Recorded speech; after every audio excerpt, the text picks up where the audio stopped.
आज आपण खुसखुशीत मुंबई स्टाईल समोसा कसा बनवायचा ते बघणार आहोत। कमी तेलकट आहे, कमी साहित्यात, कमी मसाल्यांमध्ये, अगदी घरगुती साहित्यांमध्ये तुम्ही हा तयार करू शकता।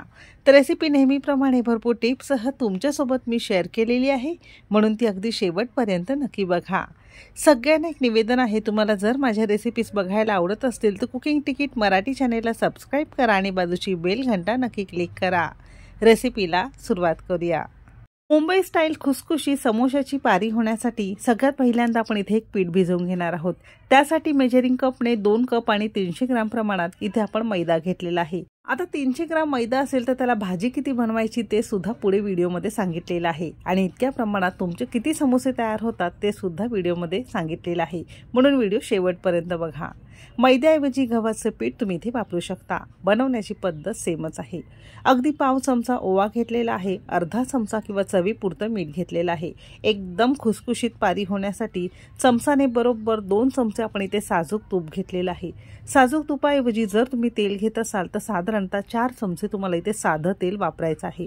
अजिबात कडकडीत मोहन नको किंवा अगदी गरम करायची गरज लागत नाही। साजूक तूप घातल्यानंतर साधारणतः 1-2 मिनिटं पिठामध्ये मस्त आपण हे सगळं चोळून घेणार आहोत।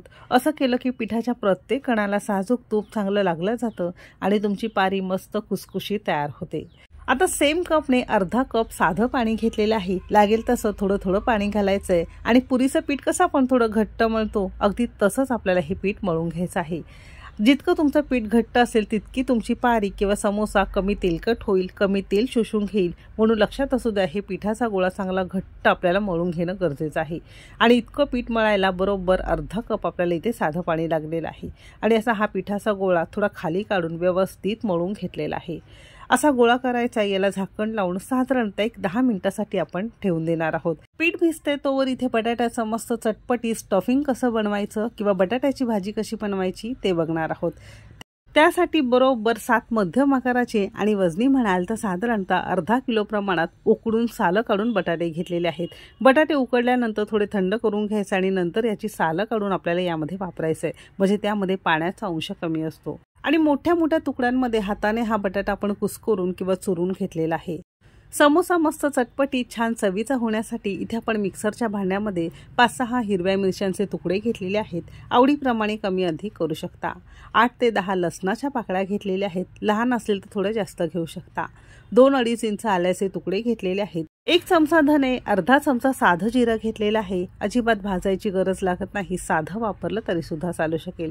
2 चमचे थोडीशी कोथिंबीर घेतलेली आहे। अजिबात पाण्याचा उपयोग न करता मिक्सरला थोडं मोठं आपण हे फिरवून घेतलेलं आहे। तुम्हाला हवं असेल तर पाटा वरवंट्यावर खलबत्त्यामध्ये तुम्ही हे करू शकता। असं हे छान झालेलं आहे। दुसरीकडे गॅसवर एक कढई गरम करत ठेवलेली आहे। कढई छान गरम झाली की तेलातल्या किटलीतली अर्धी पळी किंवा चमचाने 2 चमचे आपण यामध्ये तेल घेणार आहोत। कमीत कमी तेलामध्ये भाजी करायची म्हणजे छान सुटसुटीत आणि छान चवीची तयार होते, चिकट होत नाही। तेल छान गरम झालं की अर्धा चमचा मोहरी मस्त फुलवून घेतलेली आहे। सोबतच पाव चमचा किंवा 2 चिमूट हिंग घेतलेला आहे आणि तयार ठेचा घातलेला आहे। अगदी मध्यम आचेवर साधारणतः 1 मिनिटभर आपण हा मस्त खरपूस परतून घेतलेला आहे। अजिबात यामध्ये पाणी किंवा तेल एक्स्ट्रा वापरायची गरज लागत नाही। असं छान सुटसुटीत मस्त भाजून घेतल्यानंतर यामध्ये घरगुती काही आपण मसाले घालणार आहोत, ज्यामध्ये पाव चमचा हळद, अर्धा चमचा आपला मालवणी मसाला किंवा जो साठवणीचं तिखट असेल ते तुम्ही इथे वापरू शकता। सोबतच अर्धा चमचा आपण इथे गोडा मसाला घातलेला आहे, ज्यामध्ये भरभरून गरम मसाले आहे। वेगळा तुम्हाला गरम मसाले यामध्ये घालावा लागत नाही। आपला गोडा मसाला, हळद, मालवणी मसाला हे सगळे आपल्या कुकिंग तिकीट मराठीचे आहे। तुम्ही जर घेतले असतील तर हे मसाले नक्की वापरून हा समोसा ट्राय करा। गोडा मसाला गरम मसाल्याचं काम करतं, वेगळा गरम मसाला जेवणामध्ये तुम्हाला घालावा लागत नाही। आपल्या कुकिंग तिकीट मराठीचा गोडा मसाला नसेल तर घरातलं कोणतंही अर्धा चमचा गरम मसाला पूड तुम्ही यामध्ये वापरू शकता।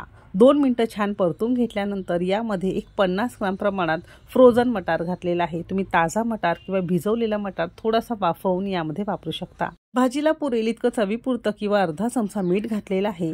आता फ्रोझन मटार शिजायला तसा फार जास्त वेळ लागत नाही। थोडासा परतून घेतलेला आहे, वर खाली करून घेतले। थोडंसं कोरडं वाटत होतं म्हणून अर्धा कप साधं पाणी घातलेलं आहे। थोडंसं वर खाली करून आता याला झाकण लावणार आहोत आणि 1-2 मिनिटाची वाफ काढून घेणार आहोत, कारण फ्रोझन असल्यामुळे शिजायला फार जास्त वेळ लागणार नाही। तर मध्यम आचेवर साधारणतः 1-2-2.5 मिनिटं आपण मटार वाफवून घेतलेला आहे। तुमचा फ्रेश मटार असेल तर साधारणतः 5-6 मिनिटात वाफवून तयार होईल। सगळ्या घरात मस्त चटपटी सुगंध पसरलेला आहे। मटार दाबून बघितला की अगदी मऊसूत झालेला आहे, तर याचा अर्थ मटार आपला शिजलेला आहे। उकडून कुस्करलेला बटाटा घालणार आहोत। आता साधारणतः मध्यम आचेवर एक 3 ते 3.5 मिनिटं आपण हे मसाल्यांमध्ये बटाटा छान परतून घेणार आहोत। एकसारखा छान रंग आला पाहिजे, एकजीव झालं पाहिजे इतपत आपल्याला हे छान करून घ्यायचं आहे। आता बऱ्याच जणांना थोडंसं चटपटी ते स्टफिंग आवडतं, थोडंसं आमचूर पावडर किंवा अर्धा चमचा चाट मसाला घालू शकता। नसेल घालायचं तर संपूर्ण भाजी तयार झाली की थोडंसं कोमट करायचं आहे आणि अर्धा चमचा लिंबाचा रस तुम्ही यामध्ये पिळून घालू शकता।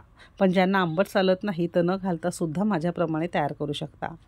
भाजी परतून साधारणतः 2.5 मिनिटं झालेली आहे। सगळ्या शेवटी थोडीशी कोथिंबीर बुरबुरलेली आहे आणि या स्टेजला गॅस आपण बंद केलेला आहे।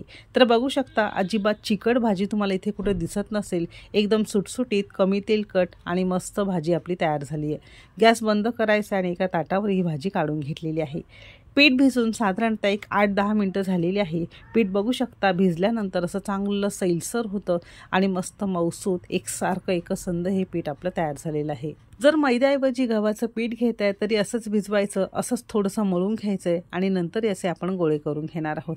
थोडंसं ताणून असं हे लांब करून घेतले आणि छोटे छोटे किंवा एक मध्यम आकाराच्या लिंबा एवढे आपण गोळे करून घेणार आहोत।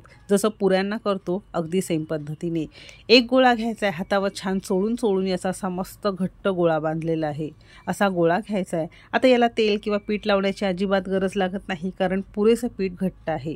आता हे पीठ खूप जास्त पातळ नको, खूप जास्त जाड नको, मात्र अंडाकृती आपल्याला हे छान लाटून घ्यायचं आहे। जास्त पातळ केलं की थोडंसं कडक होतो समोसा, जास्त जाड केलं की आतमध्ये कच्चा राहतो आणि लवकर नरम पडतो, म्हणून मध्यम आपण हे छान करून घेतलेलं आहे। अंडाकृती झालेला आहे। आता काय करायचं आहे, मध्यभागून असं आपल्याला सुरीने कट करून घ्यायचं आहे, म्हणजे एका लाटणीचे असे 2 समोसे एका वेळेस तुमचे तयार होतात। थोडंसं याला पाणी लावून घेणार आहोत जेणेकरून मस्त याची घडी चांगली चिटकून बसेल। तर एक पोळी घेतलेली आहे। आता या दोन्ही साइड्स एक बाजूला तुम्ही इथे व्हिडिओमध्ये बघू शकता, या पद्धतीने आपल्याला अर्धा इंच याला चिटकून घ्यायचं आहे। एक बोट किंवा असं हे अंगठा सुद्धा तुम्ही आतल्या दिशेला घालून थोडंसं प्रेस करायचं आहे, म्हणजे याची घडी उघडणार नाही आणि तेलामध्ये समोसा फुटणार नाही।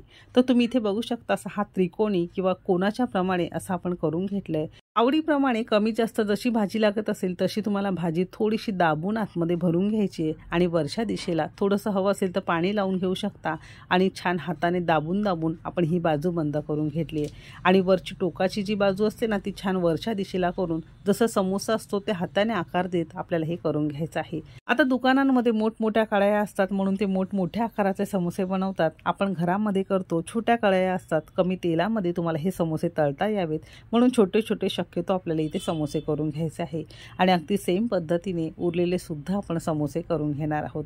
तर बघू शकता सेम पद्धत आहे, दोन्ही कडेच्या बाजू उचलायच्या, एकमेकांना चिटकून घ्यायचंय, वर छान टोक आणायचंय, गरजेपुरतं स्टफिंग भरून ही बाजू आपल्याला बंद करून घ्यायची आणि समोसाचा आकार देत असं हे आपल्या टोक वर करत थोडंसं दाबून घ्यायचंय, म्हणजे दिसायला समोसा अगदी छान दिसतो।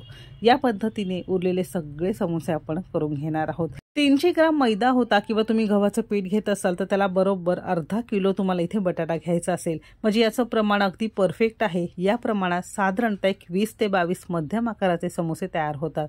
यातले आपण 10 करून घेतल्या, त्याने उरलेलं एक साधारणतः 10-12 समोशांचं हे स्टफिंग आणि पीठ आपण ठेवून दिलेलं आहे। घरातल्या छोट्याशा कढईमध्ये भरपूर तेल गरम करून घ्यायचंय। समोसा तळण्यासाठी खूप जास्त कडकडीत तेल गरम करायचं नाही, मोठ्या आचेवर साधारणतः मिनिटभर आपण हे तेल छान गरम करून घेतलंय। हात लावून बघितला की हलकंसं हे गरम लागलं पाहिजे आणि बुडबुडे बघू शकता तुम्ही, ते खूप जास्त बुडबुडे येत नाही, हलके हलके बुडबुडे येत आहेत।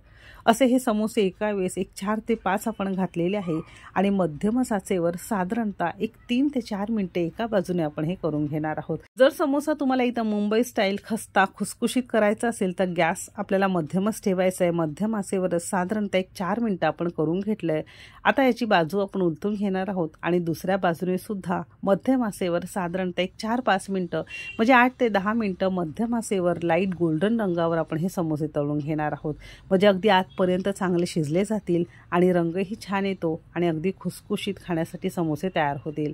बघू शकता एकही समोसा आपला यामध्ये फुटलेला दिसत नसेल आणि अगदी विकत मिळतो त्यापेक्षा सुंदर अगदी हायजिनिक पद्धतीत स्वच्छ तेलामध्ये तुम्हाला हे समोसे घरामध्ये करून खाता येतील। असे हे समोसे आपले तयार झालेले आहेत आणि उरलेले सुद्धा सारख्याच पद्धतीने करून घेणार आहोत। तर आपण इथे फक्त बटाटा मटार स्टफिंग करून हा समोसा तयार केलेला आहे। तुम्ही यामध्ये वेगवेगळ्या भाज्या चिरून किसून थोड्याशा वाफवून वापरू शकता। मक्याचे दाणे सुद्धा तुम्ही यामध्ये वापरू शकता, मशरूम वापरू शकता, पनीरचे तुकडे छोटे छोटे करून वापरू शकता। तर विकतचे अनहायजेनिक समोसे खाण्यापेक्षा घरातले स्वच्छ तेलातले अगदी आवडीप्रमाणे जसं हवं तसं करून समोसे नक्की करून बघा। एक समोसा कट करून दाखवते, बघू शकता।